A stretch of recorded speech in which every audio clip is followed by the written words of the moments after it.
Salut les lectrices et les lecteurs!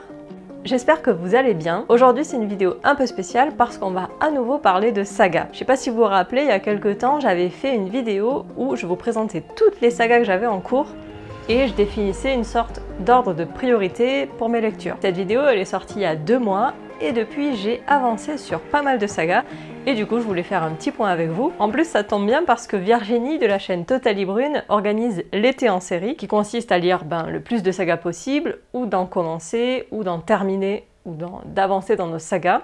Pour ma part mon objectif c'est d'avancer dans mes sagas, de ne surtout pas en commencer parce que trop c'est trop. Voilà la manière dont j'avais classé les sagas, avec en vert les sagas prioritaires pour mes futures lectures et en rouge tout en bas les sagas que j'hésitais presque à abandonner et qui étaient vraiment pas prioritaires. À votre avis, dans quelle catégorie j'ai lu le plus de sagas? Techniquement, ça devrait être la première catégorie, la catégorie verte. Et ben vous allez voir que c'est pas si facile la vie. Dans la première catégorie, la catégorie qui était la plus prioritaire, celle des sagas qui me donnaient le plus envie, figurez-vous que j'ai lu une seule saga.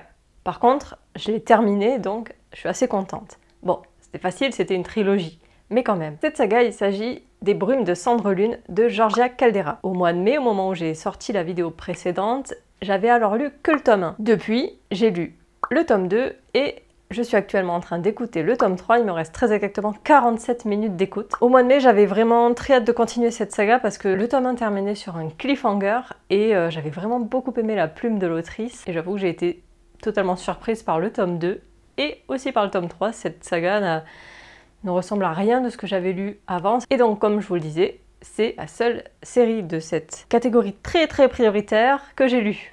Oui, il y en avait plein, et moi j'ai trouvé le moyen de lire d'autres choses, des catégories moins prioritaires. Dans la catégorie 2, qui était donc un petit peu moins prioritaire, la première série que j'ai avancée, mais pas encore terminée, c'est Blackwater. Depuis le mois de mai, j'ai lu le tome 4, La Guerre. J'aime bien évoluer au sein de cette famille avec les personnages, découvrir ce qu'ils font en fait de leur vie. Et il y a toujours cette petite touche de fantastique qui vient nous choper au moment où on attend le moins, et il n'y en a pas beaucoup, mais pour moi c'est suffisant, c'est vraiment... Voilà, il n'y a pas de surenchère, c'est pas non plus de l'horreur à toutes les pages. C'est vraiment juste saupoudré comme ça sur le texte et c'est quelque chose que moi, j'aime beaucoup. Je comprends que ça puisse pas plaire à tout le monde parce que, en fin de compte, c'est juste une saga familiale sur laquelle on a mis un petit peu de fantastique. Mais c'est moi, justement, ce que j'aime, avec toujours cette ambiance très particulière de Perdido. Donc je continue toujours avec plaisir cette saga, il me reste 2 tomes à lire et voilà, dans les mois suivants ça sera lu, je m'inquiète pas. La saga suivante, que je lis toujours avec plaisir alors que j'écoute en audio parce que c'est une saga que je préfère vraiment en audio, c'est une série policière. Il s'agit de la série du commissaire Adamsberg de Fred Vargas. Je suis rendue au tome 7, donc il y a 10 tomes sortis, il me reste plus que 3 tomes à écouter, je suis vraiment super contente parce que j'avance bien dans cette série. Je prends toujours du plaisir à écouter les aventures du commissaire Adamsberg et de toute sa clique. J'avoue, c'est pas les enquêtes qui me resteront le plus en tête. Aussi, la construction, elle est tout le temps la même, donc voilà, il n'y a pas vraiment d'éléments de surprise sur la construction, c'est souvent 2 ou 3 enquêtes ou 2 ou 3 éléments d'intrigue qui partent un peu dans tous les sens et qui finissent toujours par se rejoindre. Et c'est ça aussi qui fait que je vais avoir du mal à retenir, c'est qu'il y a beaucoup d'éléments dans chaque tome, mais ça reste un plaisir d'écoute qui m'accompagne quand je fais mon ménage, ma vaisselle ou quand je vais me balader. Donc voilà, je continue avec plaisir cette série, j'ai hâte de continuer à découvrir les aventures du commissaire et de tous ses collègues. On va passer à un sujet qui fâche. Il s'agit de la saga du chuchoteur. Pour ma part, au mois de mai, j'avais donc lu le tome 1, et c'était une série que je lisais en lecture commune avec un groupe de lecture, et donc, ça y est, j'ai lu l'entièreté de la saga, qui fait 4 tomes, et j'avoue que cette tétralogie m'a franchement pas plu. Alors je vais pas rentrer dans les détails de mon avis ici, je pense que je ferai une vidéo dédiée sur soit ces sagas qui m'ont déplu ou tous ces livres que tout le monde a aimé et que moi j'ai pas aimé. Déjà j'ai eu du mal avec l'écriture de l'auteur, je me suis pas franchement attachée à la protagoniste principale, Mila Vasquez. J'ai trouvé beaucoup de digressions et surtout pour moi les 4 tomes étaient totalement décousus, il n'y avait pas vraiment de lien entre eux. Donc bref, c'était une saga, c'était extrêmement Mishka? Fais pas de bruit ma puce. Après, il y avait la catégorie 3 qui était la catégorie mais. Vous allez vous dire, normalement j'aurais pas dû lire en priorité des livres de cette catégorie. Parmi ces sagas, il y en avait une notamment qui était Et je danse aussi, qui est une duologie de Anne-Laure Bondou et Jean-Claude Morleva. Au moment où j'ai tourné la vidéo, elle m'attirait pas. C'est-à-dire que j'étais pas dans le mood d'avoir envie de lire ce genre de roman contemporain, épistolaire, qui m'avait donné pour le temps beaucoup d'émotions. Il se trouve que l'envie est venue un petit peu plus tard.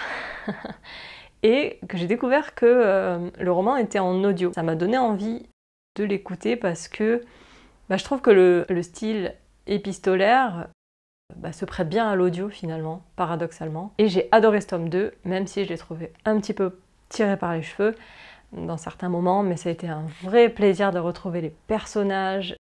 Par contre, j'ai regretté d'avoir laissé autant de temps entre le tome 1 et le tome 2 parce que j'avais oublié plein de choses du tome 1 et du coup, j'avais pas toutes les références. J'ai très envie de relire le tome 1. Et oui, alors que j'ai 50 000 sagas en cours, oui. Pour la prochaine série, vous allez vous dire, mais est-ce que tu es une fille logique, meuf?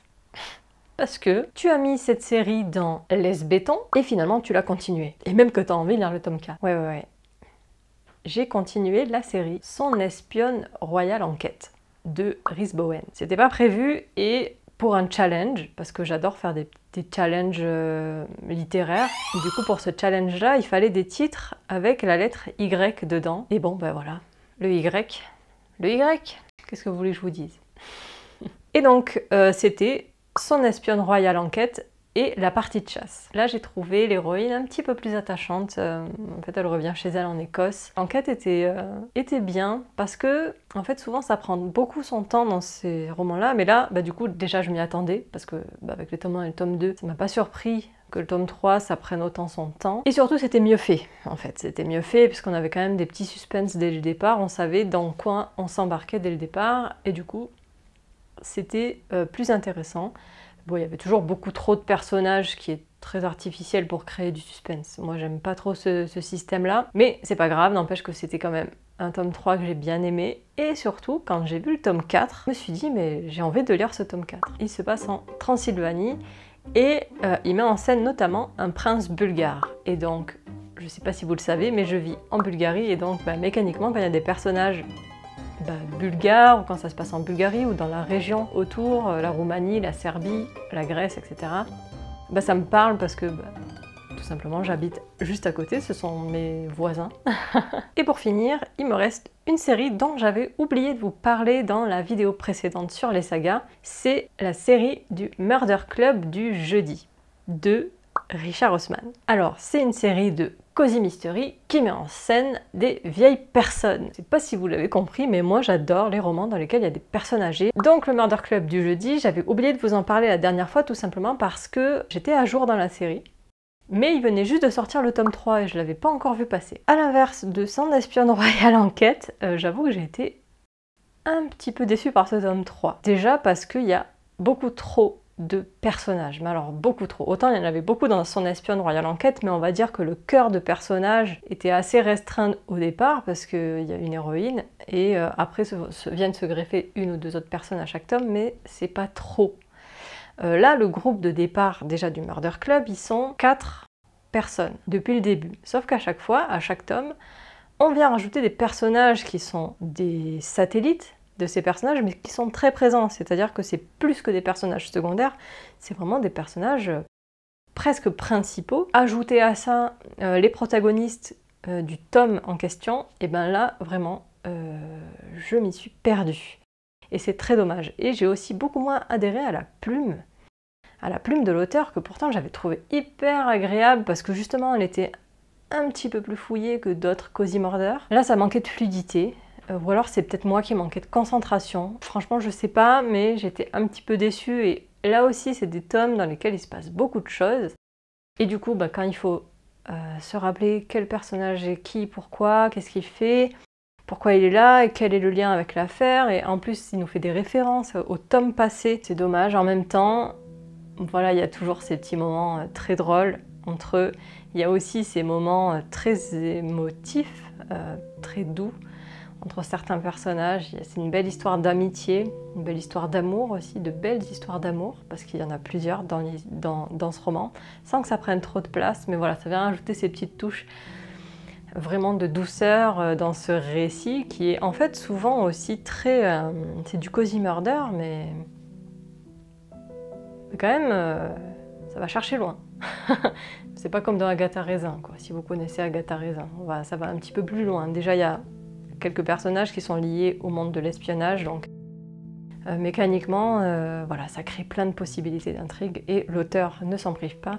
Clairement, je continuerai à les lire tant que je prends du plaisir à retrouver Joyce et Elisabeth et les autres. Mon objectif au mois d'août, c'est de continuer à lire des séries pour l'été en série de Totally Brune, et je trouve que c'est un très bon objectif parce que c'est hyper satisfaisant de terminer des sagas. Mon objectif aussi, c'est de pas reglisser, vous savez, en septembre, de pas d'un coup me mettre à commencer 50 000 sagas, donc je vais essayer de faire durer le plaisir un petit peu en septembre, de continuer à avancer dans mes séries, et puis on verra bien où ça nous mènera. Avant de vous quitter, pensez à liker la vidéo, à commenter, j'aime beaucoup échanger avec vous, donc franchement, n'hésitez pas, ça me fait toujours super plaisir. Si jamais vous voulez mon avis sur la duologie coup de cœur que j'ai eu, qui est donc la duologie Et je danse aussi et Oh Happy Day, c'est dans cette vidéo.